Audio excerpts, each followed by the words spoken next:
Hello everyone, প্রত্যেক দিনের মতন আজকেও চলে আসলাম। ছোট্ট একটি ব্লগ বলবা বা ভিডিও বলবা, যা বলবা অসুবিধা নাই। যাচ্ছি মার্কেটে কালকের খাওয়ার জন্য, বাজার করার জন্য।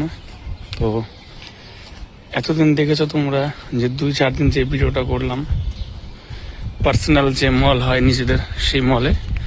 তো আজকে চেষ্টা করবো একটু বড় মলে যাওয়ার জন্য, যাতে ওখানে প্রাইসটা কম হয়। কারণ আমাদের ইন্ডিয়ার তুলনায় আমরা যেখান থেকে বাজার করে আনছি একটু প্রাইসটা হাই পড়ছে। হয়তো যেমন ডিমের কথা বলেছিলাম, ডিম ওই এখান থেকে নিলে 40 টাকা, আর হয়তো ওইখান থেকে নিলে পরে হয়তো 25 টাকা পড়তে পারে, এতটুকু হবে। তাও আমাদের ইন্ডিয়ান একটা ডিমে 15 টাকা বাঁচবে। তো এখন যাবো একটু ইসের দিকে, বড় মল যেদিকে আছে সেই দিকে। লোকেশনের সামনে হাঁটছে, যে দেখতে পাচ্ছ ওই সিটি, ওই সিটির ভিতরেই মল আছে। তো আমাদের জানা ছিল, তো বসকে বললাম আজকে। তো বস আমাদের দুপুরবেলায় নিয়ে গিয়েছিল, ঘুরিয়ে আনলো, বললো তোমরা এখান থেকে বাজার করবে, তাহলে একটু কম প্রাইসে পাবে। তো সেখানেই যাচ্ছি। তো পরে আসছি, বাই বাই। ফাইনালি চলে আসলাম।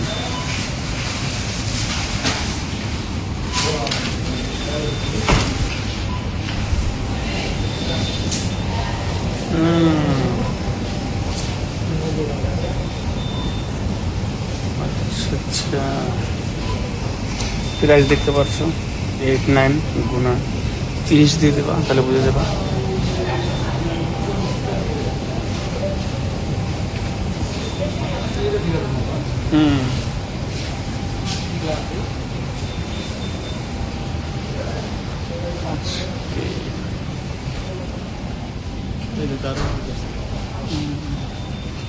দেখো তো গ্যাস, তোমরা কেউ বুঝতে পারো নাকি সেরকম ওয়াইন।